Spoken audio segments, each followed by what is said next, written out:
This program is a paid commercial announcement and in no way represents the views of WPHT or its management. Now on Talk Radio 1210, WPHT, WPHT HD, WOGL HD3 Philadelphia. Saturday Night Live with PhillyLabor. If we don't move in our own direction, we're going to become extinct. In fact, in some cases, we're close to being extinct right now. Presented by Weinerman Pain and Wellness. Serious doctors for serious injuries. And powered by the law offices of Pond, Lehocky, Stern, Giordano. Talk, listen, and speak to the region's most influential leaders. It's Saturday Night Live with PhillyLabor. Saturday Night Live here on Talk Radio 1210. WPHT, a good evening, everybody. Good evening, Delaware Valley, and welcome in to Saturday Night Live as we come to you for the next hour, and we broadcast to you with our special. This is In Black and White, Part 2 of a 3-part series we debuted with the broadcast 1 month ago. We follow up our opening show of In Black and White with In Black and White 2. And Malik Boyd is joining us here in the studio along with J-Doc. And Malik, let me first bring you into the conversation and welcome you into the show. I'll let our audience know Malik is a leader, an activist, a panelist across the national television circuit. He's also host of Heart of the City Radio here in Philadelphia. And I say hello to you, Malik, and welcome in. Here. Good to be here, Joe. It's going to be an exciting show today. Lots to talk about. Lots of things happening in the city and in the country. So. Well, in the city of Philadelphia on Friday, if you heard the news, the city of Philadelphia announced on Friday that officials will remove the sculpture from Thomas Paine Plaza of Frank Rizzo to a new, undetermined, yet to be determined, new location in the city of Philadelphia. We tackled that topic before on this program. It has now become more contentious than ever. The city of Philadelphia has now issued, based on a lot of conversation, J-Doc, that they've officially decided now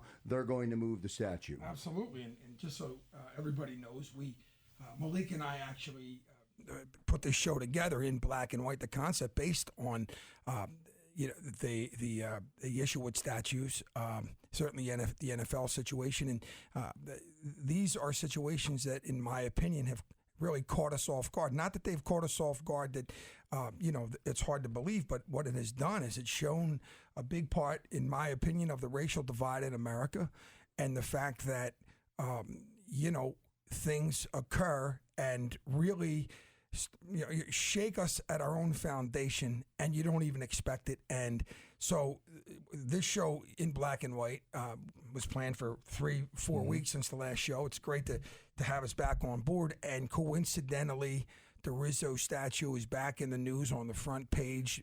The media is blazing. Talk radio is on fire, and certainly, the timing is unbelievable. Well, we'd love to get the audience to weigh in, Malik. This is a conversation. This is a live show. This is a topic where conversation and participation from the audience is important, because those opinions that we agree with or those opinions that we differ with allow for us to have a conversation at this dinner table setting here on Talk Radio 1210 WPHT. I'm going to give out the phone number, and then Malik, I'm going to give you the opportunity to start the broadcast tonight with an opening statement. Our number 855-839-1210.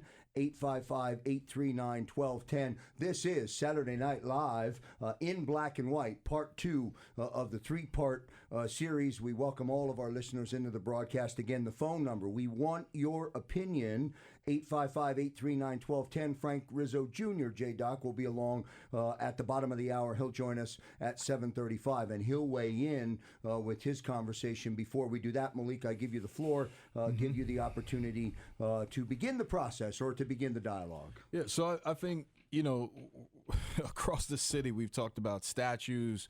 We're talking about politics, from a partisanship perspective. But one of the bigger issues that we do not talk about in all of this dialogue is the relationship between people. And so you can remove a statue, but if we don't talk about the hard issues, if we don't talk about what you feel, what I feel, what differences there are, and more importantly, what similarities we have and how we can create bonds, you can take the statue to South Philly and take it to East Falls. You can take it to Germantown. The culture will still remain. It's time to have these kind of conversations.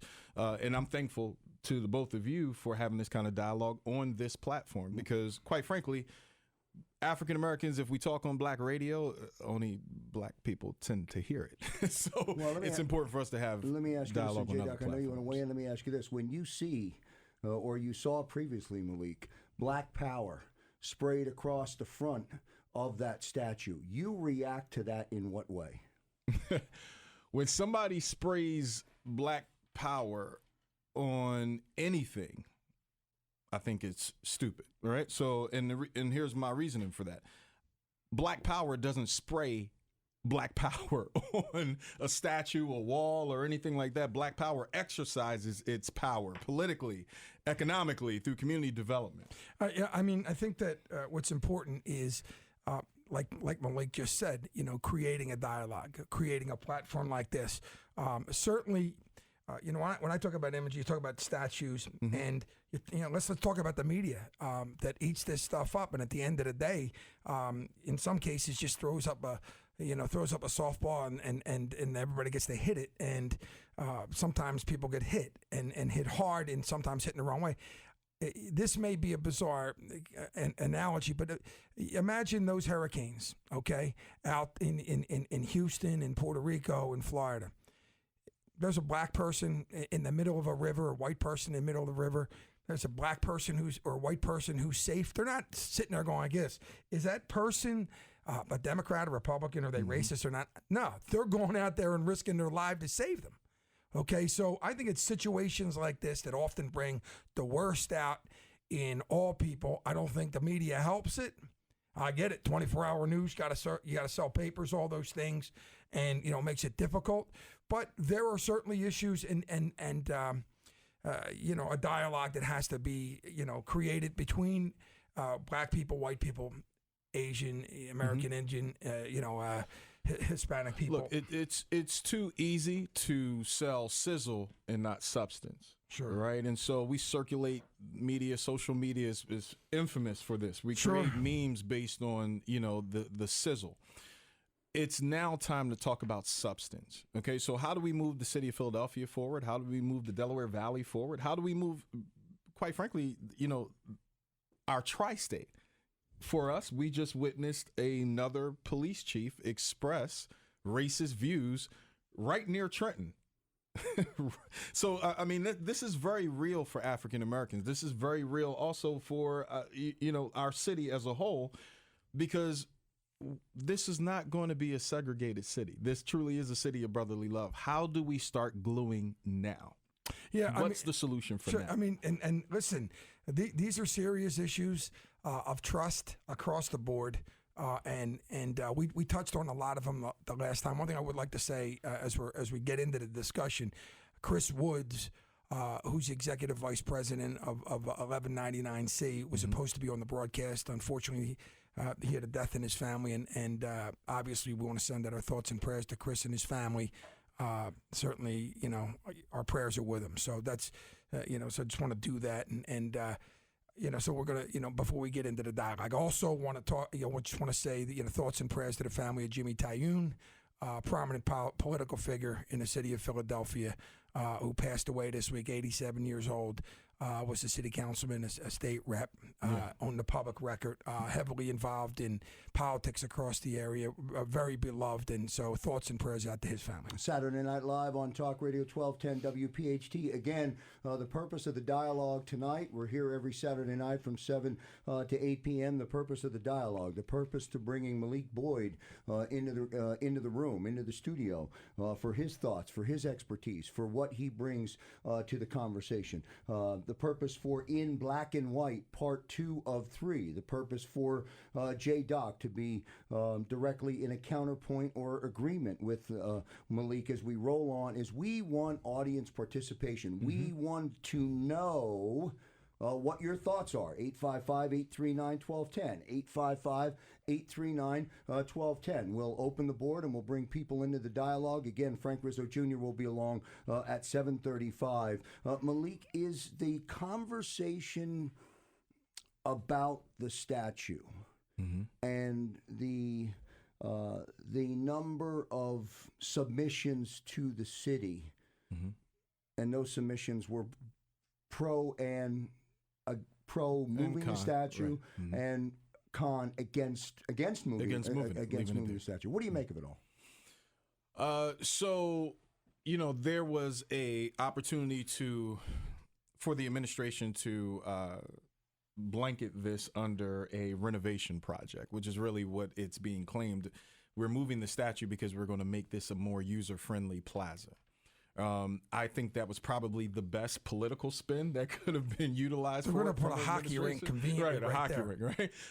But so my cousin's statue, which is the pick that's right next to the Frank Rizzo statue, that became a polarizing kind of thing, right? And quite frankly, it had nothing to do with him. It wasn't even his suggestion. It was a piece that was commissioned by him that the arts department decided should go. Really? Ironically, I was unaware of that. Right next to the Rizzo statue. So there are those who are prodding this and pushing this from an agency side, but the administration is saying, look, let's just rehab the whole thing. Make it user-friendly. I think that's the good political way to do this. I think, however, we're going to see another wave of reactions. We're going to see another wave of energy that's going to come out. And I think we have to be prepared to accept it and then also ask the question, what's next? That's the conversation. When we have this vitriol, right? It's okay, get it out, but what's next? Councilwoman Helen Gim was in this studio a few weeks back for a completely different subject and a completely different conversation, but she was vocal. She's been vocal. She continues to be vocal about the Rizzo statue. Agree, J-Dot? Yeah, she has been. She's the one who brought it up, and I can understand why. She didn't live anywhere near Philadelphia when, right. when Frank Rizzo was mayor. But, certainly politically correct, the administration's talking about making it a more user-friendly plaza and all that. But forget about all that. Well, exactly. My point is this. What's real? What's the real? Well, what's real part is, of it? This show, like I said at the beginning, was inspired by situations like this. African-American community stereotypically is opposed to that statue, overseeing the entire plaza. And the, Caucasian community, and I would not want to simplify it like that, but I'd simply say that, Frank Rizzo, for the most part, was somebody who was supported. So you're going to have opposing views, but really it's not that simple. And so it's important for us to talk about it and actually the issues. And I want to dissect it, and I know Malik does right here. 855-839-1210, 855-839-1210. Again, this is dialogue, open forum, and we would love for you to weigh in on your thoughts. Should the statue be moved? I guess that part of the process, although decided by the city, perhaps is still up for debate, as those that are in favor of keeping the statue there on Payne Plaza are rallying together to understand if they have a move or if they have an opportunity to keep the statue there. Malik, if the statue is moved or when it is moved, what does it accomplish? We've gone through the process. It's going to take 6 months to 12 months to figure it out. A new decision, let's do a hypothetical for a moment, a new location somewhere in the city is going to be chosen. When that occurs, what does it mean? What did we get out of moving it? Anything? So here's the thing. I understand, and there are many members of my community who desire to see that statue removed. And there is no doubt that he was a polarizing figure on both extremes, right? So there are those who adore him, those who literally have issue with the ground he walked on, right? Here's the thing for the community today. It does nothing for 22nd and Lehigh. It does nothing for Broad and Erie. Does nothing for the Germantown Avenue corridors. Does nothing for small business. Does nothing for micro lending for African Americans. Does absolutely nothing for the culture that exists in a police force while we have a black police commissioner. So it's less about a statue. I could care less where it goes. That's my personal opinion. Do you care if it's moved or not? No, I really don't. So here's the thing. I'd prefer more black businesses surrounding the Rizzo statue. That would actually say more to me than a statue being moved. Saturday Night Live here on Talk Radio 1210 WPHT in black and white. Part 2 of the 3-part series as we come to you here on Saturday night, presented by Weinerman Pain and Wellness, serious doctors for serious injuries. Again, we welcome and we open up the conversation tonight. 855-839-1210. 855-839-1210. Do you agree with the city opting to move the statue or not? Do you agree with Malik's point, or do you side with J-Doc? 855-839-1210. Bottom of the hour, Frank Rizzo Jr. We'll take a commercial break and we'll come back. Such a long way to go. I've been marching in marches like this for 50 years. I'm old, but I'm not tired. And back here live on Saturday Night Live here on Talk Radio 1210 WPHT. This is In Black and White, part 2 of the 3-part series, along with Malik Boyd in the studio and J-Doc joining us as well. Our subject of conversation tonight, the city of Philadelphia, after receiving close to 4,000 submissions, and those submissions came into the city between August 24th and September 15th, announced on Friday that the Frank Rizzo statue was going to officially be moved. Bill from South Philadelphia is joining us here tonight on Talk Radio 1210 WPHT with a thought and an opinion. We welcome him into the program. Bill, a good Saturday evening to you, sir. How are you? Hey, gentlemen. How are you? I listen every week, gentlemen. And let me clarify. I grew up in the Union family. My great-grandfather, Emmett McSorley, actually organized the Lathers Union, and my great-great-grandfather, John with McGuire, actually organized the carpenters in the city. So I come from a big background in the Union family. So you must be related to Mike McSorley then? Yes, I am, very much so. Well, was a great friend of the program. We sure miss Mike. Yes, I remember when he died, and he was actually my second cousin. My grandfather was Timothy Joseph McSorley, who was actually the BA for the Lathers Union. So what are you thinking? What's on your mind, Bill? Growing up in Grace Ferry, all right, I saw 10 of my friends killed by black youth as a kid, Okay. right? Mm-hmm. And at the end of it, it was 13 at the total end of the violence created on my neighborhood. But what does that have to do with the Frank Rizzo statue, Bill? Oh, and here's what I'm going to say. The Democrat Party of my grandfather and my father, they were all Democrats. Right? You have left us. There's a war on the Democrat Party against white people in our white history, and it's sickening. And I will never vote Democrat again. I mean, it's the way I feel and the way a lot of my friends feel, and we're all turning to the Republican Party. We need to. We're not represented by the Democrats no more. We're blamed for everything. Our white privilege, things in colleges now against white supremacy and everything. I'm so tired of hearing it. I don't suffer from white privilege. I suffer from white shame. I'm sick and tired of people of my race denying their racial history in this country. We're great people. Without us, this country wouldn't exist. Malik, let me ask you to weigh in on Bill from South Philly. Bill, thanks very much for the call. Appreciate it. Malik, let me ask you to weigh in. He's got some passion behind his thoughts. He's got some reality. Whether you agree with it or you don't agree with it, his opinion is driven by experience and feel. Mm-hmm. So, one, I thank him for calling in. I think all opinions and input is needed. Here's the issue. I can't speak to what white people feel about what's going on in the white community. No different than a black person, or a white person can talk about what's happening in the black community. I do think that Democrats should be listening to individuals like him. We recognize that with Donna Brazil's latest expression of, issues that are happening inside the Democratic Party. But we recognize that when a party's been in power for too long, all kinds of things happen in the city. As it relates to who's been here first, there's one fallacy, though, that was said where he said, if it was not for white people, this country would not exist. I'm finding that a little hard because there were already people here. Right. In 1619, there were Moors here that looked exactly like I do. And that was before Christopher Columbus actually dropped an anchor. So again, we've got to take some of that stuff out and recognize that we've all added to this country. We all have value, and we all should have equal equity inside of this country. Yeah, I also think that understanding is important.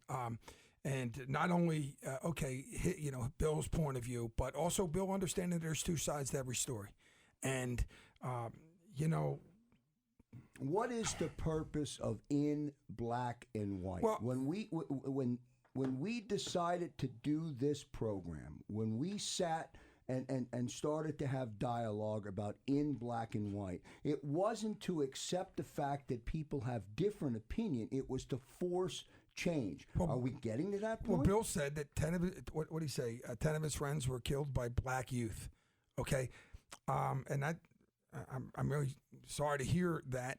But that doesn't, in my opinion, and it's a tragedy of epic proportions. Absolutely. And that goes for, any group of individuals that were, killed by anybody. And, so no one's insensitive to that. But certainly you can't paint a broad picture, you know what I mean? To stereotype all people in that generation. So my point is, you gotta look. The point of the show is to understand one another, okay? And I appreciate Bill's perspective. I'm a white man, okay, and certainly, we're all subject to racism at one point or the other in our life. Our whole point is to understand one another. I'd really like to get to talk about the Frank Rizzo statue as much as I appreciate Bill's call. Well, that's the point, though. The Frank Rizzo statue, for many, represents racism. Yeah, it does. But my point is, I'd like to talk about the actual, the action of moving it, and what and let's talk about Frank Rizzo for a little while. I mean, let's actually talk about the individual that people whose statue people want to remove. 855-839-1210. 855-839-1210. Again, the forum in black and white here on Saturday Night Live with PhillyLabor on Talk Radio 1210 WPHT. Frank Rizzo Jr., bottom of the hour at 7:35. Malik, I've got to come back to you, and I want to press you a little bit. I hope you don't mind me doing that. Press me. If the statue is ultimately moved, and wherever it is moved, I don't know where it will be. I probably couldn't even guess what would be the appropriate place to be. If that occurs, Malik, what have we learned by the move of the statue? What have we taken from it? So if the statue is moved, what I personally have learned from that is that specifically our current administration is well-versed in political maneuvering, period. The end. It does absolutely nothing for the African-American men at Broad and Erie, the African-American men that go through, North Philadelphia, West Philadelphia, that deal with cultural clash challenges with police. It does absolutely nothing. So I'm looking at the Facebook piece, and so Keisha Prince says, I don't feel that moving the statue is going to make a difference. I agree with that point. We need to find constructive ways to build equality. Most of our city has now moved from the reaction of seeing this Rizzo statue to now going, okay, what's next? Because it's just a statue. There were 4,000 submissions according to according to what was published. There were 4,000 submissions that came into the city between August 24th and September 15th. And if you take at heart what Keisha says to you, here we are. 2 months later, or less than 2 months later, and the thought of the movement now, or the thought of moving it, doesn't seem to mean anything. Well, it doesn't. And so, I mean, let's take a real look at this. And Joe, you're my brother, but you do not have to look at the news and see, a black officer dragging white men down the street or killing them, and we'll deal with this in internal affairs or whatever the case. You guys don't have that reality. We do. That didn't change with the Rizzo statue. There are young men that will probably go through some kind of interaction over this weekend, even with the statue as the center of our discussion. So when you talk about solutions for black and white, in black and white, the show, it's how do we bridge the gap in the community? Do we go out and start talking in communities that have high instance of cultural clash? Do we bring a dialogue together where South Philly talks to North Philadelphia outside of political season when everybody's, doing election day operation, and we talk about how to blend cultures? That's the only way we move this forward. I love the idea. Is it realistic to expect, J-Doc, that we could do that? Well, my thought process is this. I don't think that moving the Frank Rizzo statue accomplishes anything either. And in fact, in some cases, I think it potentially increases the racial divide in America, or at least in the city of Philadelphia. I think that you got to dissect the issue. I think political correctness has to be thrown out the window. For sometimes, look, democracy can be, sometimes it's not pretty on either side. But if you talk about Frank Rizzo and you're trying to create and use him as an example of everything that's wrong in America, this man had a major impact on Philadelphia. Okay, I'm not saying that the images, some of the pictures that are there, are pretty, and certainly, everybody's sensitive to that. But I can tell you this: that wasn't all Frank Rizzo was about. Let's get Kevin into the conversation before we get to into the second break. Kevin does not, if I'm reading correctly, Kevin, welcome into Saturday Night Live. Kevin does not see the point of moving the statue, is what I have up on the screen. Kevin, a good Saturday evening to you. Welcome into Saturday Night Live, our special tonight, In Black and White, part 2 of a 3-part series. How are you, sir? I'm well. And how you doing, Malik? Good to see you, bro, or hear from you, man. How's everything? Everything is going great. So listen, quickly, I just wanted to get in. If the statue is moved, what is gained? I don't understand it. I mean, if the statue is destroyed, then I get it. But to move it, it does nothing. I mean, what is the whole argument? Why are we now, 20 years later, saying that this statue needs to be moved?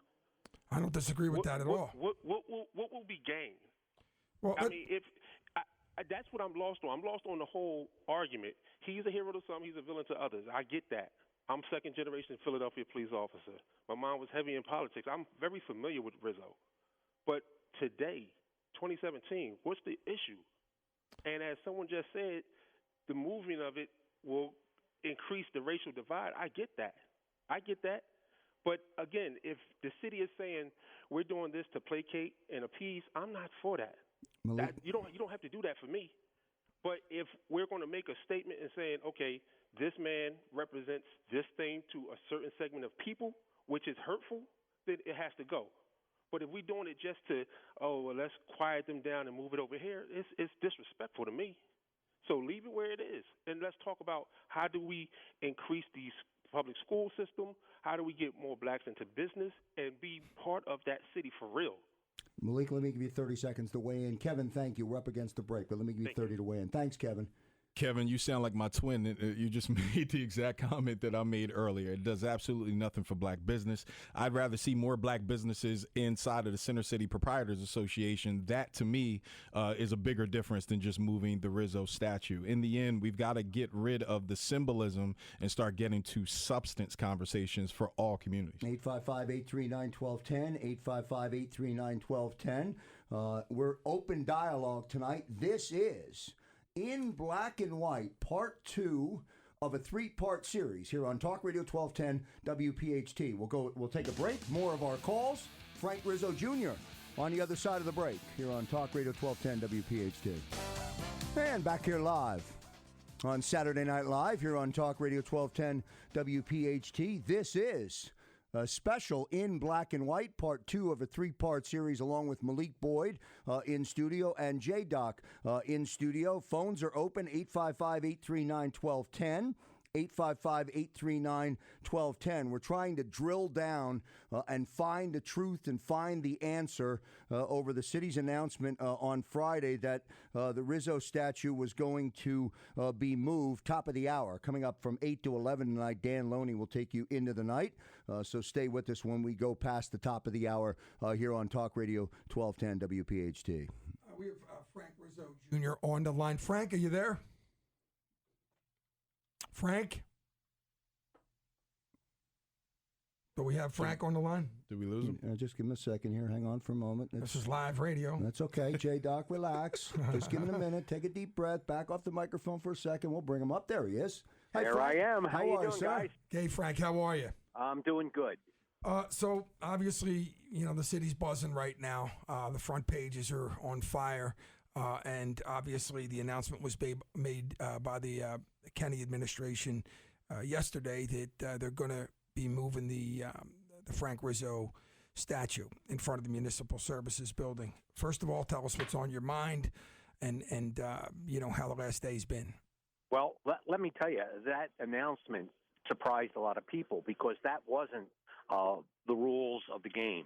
The rules were apparently that the Art Commission was the one that was going to receive this, that legal counsel, people opposed to the statute, people in favor would have an opportunity to speak. Remember, the Art Commission are all members, are all appointees of the mayor. This is kind of like amazes me that they think we're going to get a fair day in court after the mayor comes out and says that the statute is going to be moved. So I don't get it. I don't understand. There was no communication with me. I'm the chairman of that committee.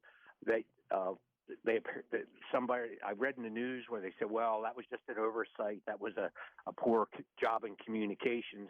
Well, all I know is we all, and I think all, on both sides of this issue, thought that there was going to be a process that I just described, not the mayor coming out and skewing the entire process.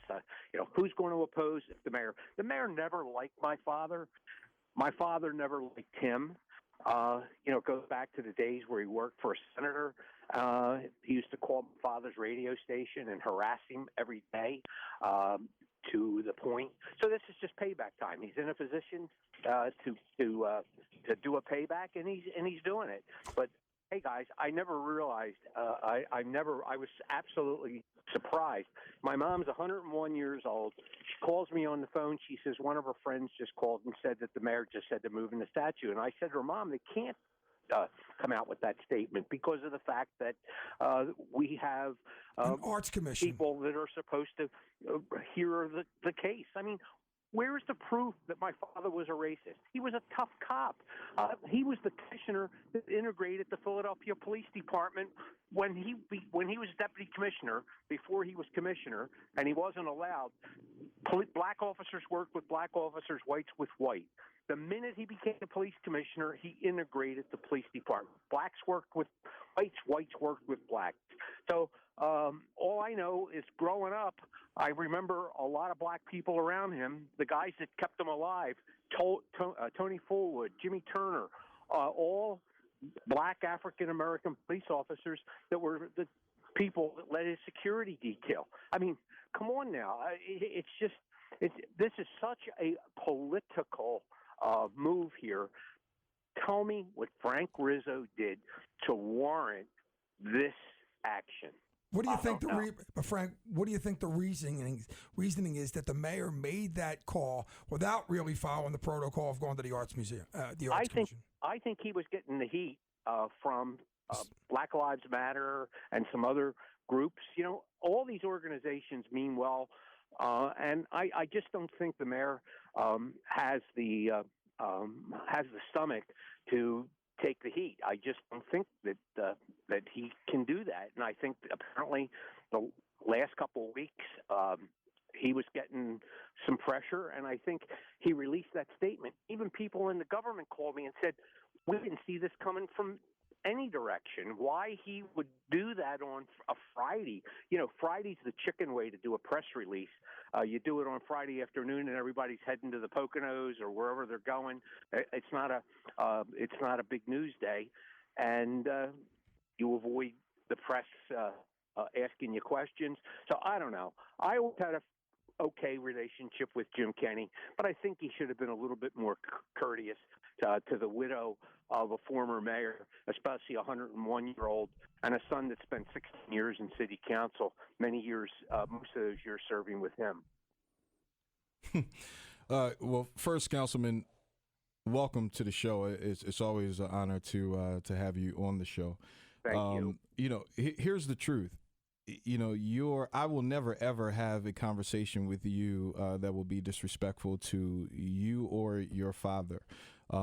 However, we do know that there are many across the city who have experienced some pretty negative scenarios under his administration. There are also those, specifically in the African American community, who swear by your father and the work that he has done.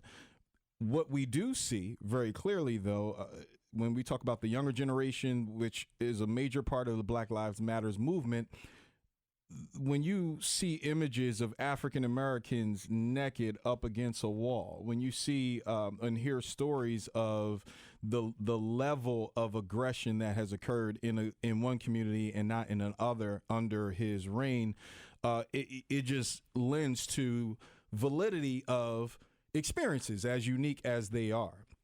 What I do say, however, and I agree with you 110%, Mayor Kinney, and you know, this is going broadcast, so I hope he hears this. That was a sucker move to remove that statue under the auspice of redecorating a plaza. It was his way to basically make redecoration a scapegoat for the cultural issues of the day. And I think it was absolutely disrespectful to your family, but it's also absolutely disrespectful to the African American community because it gave him a way out without addressing the issue truly. Well, thank you for that. I agree. Can I just go back? You mentioned about the, I believe, you're testing my memory here, the picture of the African Americans up against the wall. I think it was members of a particular group. I can't remember. Mm-hmm. But my dad wasn't even there. And here, a reporter that was there told me what happened. They were put up against the wall to be searched. They saw the cameras from the TV media and also the newspaper media, and they decided, somebody gave them the idea, one of the guys up against the wall, hey, let's drop our drawers and really make this dramatic. And that's what happened there. My dad that night was home in bed. There was another police commander there that were making these arrests. And what I tell you is absolute truth, that the guys there, pretty smart move. Let's drop our drawers because it's going to get a lot of attention. The police officers never, ever asked them to drop their drawers. They did that out of some sheer protest. Frank, I know it's been an emotional time, and certainly, we're going to talk about a lot of things here. I appreciate you calling in. Certainly, I feel the same way, certainly on a Friday afternoon. And now, hey, listen, it was, we're talking about it right now. There's no one not talking about it over the weekend, but want to thank you for calling in during this time. And Malik, you want to say something before he goes? Yeah. Councilman, here's one thing that I do believe. Accusations of racism and racism itself is not a blanket one-size-fits-all. And definitely, even if a parent is racist, surely that does not necessarily mean that the children and the like are going to do that. And it's very important for the city to understand, regardless of what they may believe occurred under your father's administration, that you are nowhere near what their assumptions are as it relates to the Rizzo family. And so I ask you very specifically, what can be done to bridge the gap? Yes, the Black Lives Matters movement has their feelings about it. However, there's a significant portion of the African American community that says, look, that has absolutely nothing to do with community development, economic development, quality education for our children and the like. How do we move forward? What is your thoughts on that? Well, I think obviously the police departments throughout the country, it's a different time in our country. We see these isolated incidences where it appears to be police abuse. Some absolutely is, and those officers, my father had the greatest expression, they shouldn't be in jail, they should be under the jail. He was the toughest guy on policemen that did things that were improper. I think that the fact that we are training our officers well, we're making sure that they understand that there's another way. Backing off sometimes is the best way to resolve a problem. The person that they're trying to apprehend normally isn't going anywhere, so you can back off. And my dad was one of the guys that made sure that there were always plenty of supervisors on the street, sergeants, lieutenants, captains. And when today, they're all just police officers at a scene of an incident, and sometimes they do things they shouldn't do. Back in the 70s and the 60s, late 60s, there were supervisors there that would grab somebody by the arm and say, back off, go sit in the car until things calm down and you get yourself under control, even in an emotional situation. So I think training, I think absolutely the fine young men and women that are working from all cultures are making a difference in the police department. And I just don't think that there's probably very much we can do. And I just want to thank Labor for all the years of the support of the Rizzos. My dad was the guy that everybody told him, don't do it, don't do it. He built the commuter tunnel, one of the most important pieces of construction that ever occurred in this city. He also was the guy that put the airport line in, made sure that that the labor unions in this city had plenty of work, because he knew that if he gave it to labor, it would be done right and done properly and on budget. So there's lots of things that we obviously can do to make our city, our country, a better place. And I think we're on the way. But I don't think tinkering with the history of the city of Philadelphia, what are we going to do, erase by moving the statue any accusation that was made about Frank Rizzo? I just don't. I just think moving my dad's statue, and hopefully if we get enough people to speak up, maybe the mayor would reconsider. Maybe the art commission would not necessarily agree. I doubt it with the mayor's statement on Friday, but who knows where we are with this. Like I said, I was absolutely surprised. I had no other word to describe how the process got changed on Friday. We'll end on that note with Frank Rizzo Jr. here on Saturday Night Live on Talk Radio 1210. We'll take a quick break. Jimmy, Doug, Oliver, and Terry. We'll go rapid fire with all of the calls on Talk Radio 1210 WPHT. Thank you, Frank Rizzo Jr., for joining the show tonight. Back in a moment. And back here live on Saturday Night Live. This is In Black and White, Part 2 of a 3-part series with Malik Boyd in the big chair, J-Doc sitting next to him, and we thank everybody for tuning in and listening to the show tonight on a Saturday night. Again, stay tuned for Dan Loney, who will be along at the top of the hour. Dan will take you into the night, more conversation on the Rizzo statue and on the announcement by the city of Philadelphia on Friday that the statue would be moved. Part of all of the conversation and some of the Facebook tweets and some of the conversation is, what does it prove, or why should we? I go back to Kevin's call and his lead in. What do we get out of moving the statue? J-Doc, Malik, I'm going to try and go rapid fire if we can and bring some people in. Jimmy's been hanging on. Jimmy, I've got to keep you tight. We've got to go rapid fire because we're up against the top. But welcome to the program, and thank you for holding on. Hey, guys, how you doing? Listen, I'm another Grace Ferry guy, okay?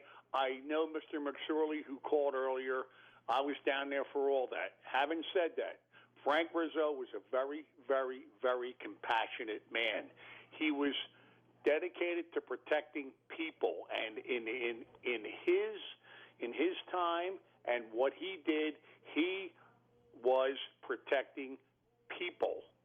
And he was hard on cops. He was very, very hard on cops. You know, if a cop did the wrong thing, going back to when he was a captain, he was down on them, and I saw it with my own eyes. Jimmy, that is the truth. Jimmy, I don't disagree with that, and I don't believe for 1 minute that Frank Rizzo only governed for white people and only cared about white people. That's part of my. I believe Frank Rizzo cared about black people, white people, Hispanic people, all people in Philadelphia. Wasn't real happy about criminals, and and don't get me wrong. I can't say that I can, that I know what it's like to be a black man walking down the street or driving, a car in the neighborhood. But I can tell you this, to generalize and paint a broad stroke about Frank Rizzo and take his statue down, because I'll tell you, he has a big history in the city of Philadelphia, and I don't disagree with what you're saying at all. Jimmy, thanks for the call. We got to go rapid fire. Oliver, thank you, Jimmy. Oliver checking in. Oliver, welcome to Saturday Night Live, In Black and White, Part 2 of a 3-part series. Thanks for taking my call, and I'll get right to the point. Hello, everybody. How you doing? Yeah, I'm born in South Philly and and grew up in North Philly. Born and raised in South Philly and grew up in North Philly. So I was there around the Rizzo age. And God bless Rizzo. As far as I'm concerned, for the sake of argument, I agree with what his son said. With to be a police commissioner, you can't be walking around with high-heel shoes on and lipstick. And I didn't meet him, but I seen Rizzo before, and I got an award from him. But anyway, God bless him. And if they don't move the statue, it's all right with me. But if they do move it, take it to Chicago. Give it to the Chicago Police Force. Let them put it on the steps of the City Hall of Chicago with Rizzo with a sign in his hand saying, if you bobbleheads don't stop busting caps in each other, this is what's coming. Some of them need that kind of attitude over there. And then I like to make a condolences to Mr. Jimmy Tayoun.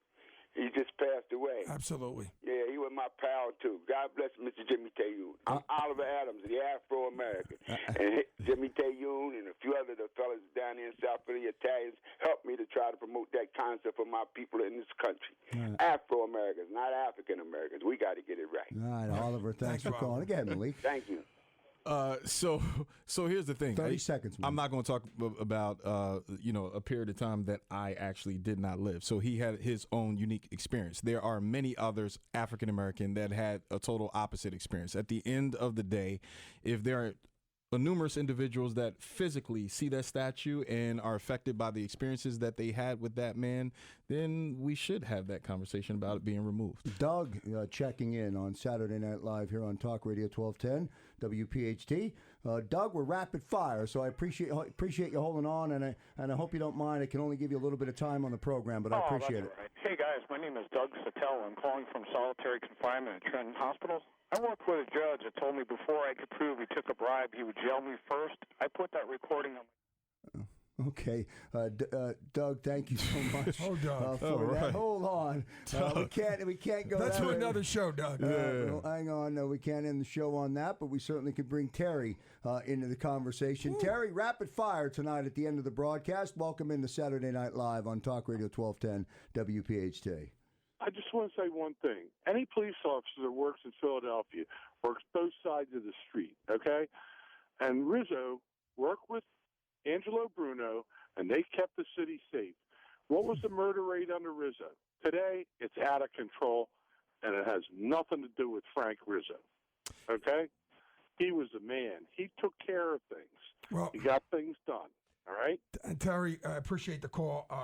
Certainly, that just brings a point. Everybody has their own experience. Mm-hmm. Certainly, at the end of the day, Malik, just made a statement that, listen, if people look at that statue and they have feelings about it, then it should be talked about it. And I feel the same way the other side. And when I say that, I mean, if people feel positive about it, that's why we're talking about it. We're not insensitive to people who look at that statue and feel like, he cast a negative shadow over. And at the same time, listen, I'll be honest, my family turned Republican when he turned Republican to run for mayor. At the same time, listen, it's not, we may not know Ed Rendell as we know him today if Frank Rizzo don't die. I'm not saying it's a guarantee, but I certainly don't want to see a man's life defined, that simply, and by removing his statue. Because let me say something, it's not just about that. At the same time, there's two ends to every street, and I'm not ignoring the feelings of individuals that feel like they had a negative experience. But the dialogue is important, and I don't think somebody can make a call and say the statue's going on Friday afternoon, and then, hey, if something happens over the weekend, we're talking about something else on Tuesday, and we're just going to forget about it. Malik, I give you last word of the big show tonight. So here's the thing. That was another unique experience. However, there are multiple experiences that people have had with him. But you can't talk about, the murder rate increasing without talking about the economics of the city, the systematic issues that have happened in the city as it relates to African-American business, areas that have been depleted of resources, education that's still not being funded properly. Those things actually add to a murder rate and a crime rate. However, what we are talking about is how do we deal with the communication between police and community, and specifically the African-American community, because we do know that there is a big discrepancy in the way communities are treated by police.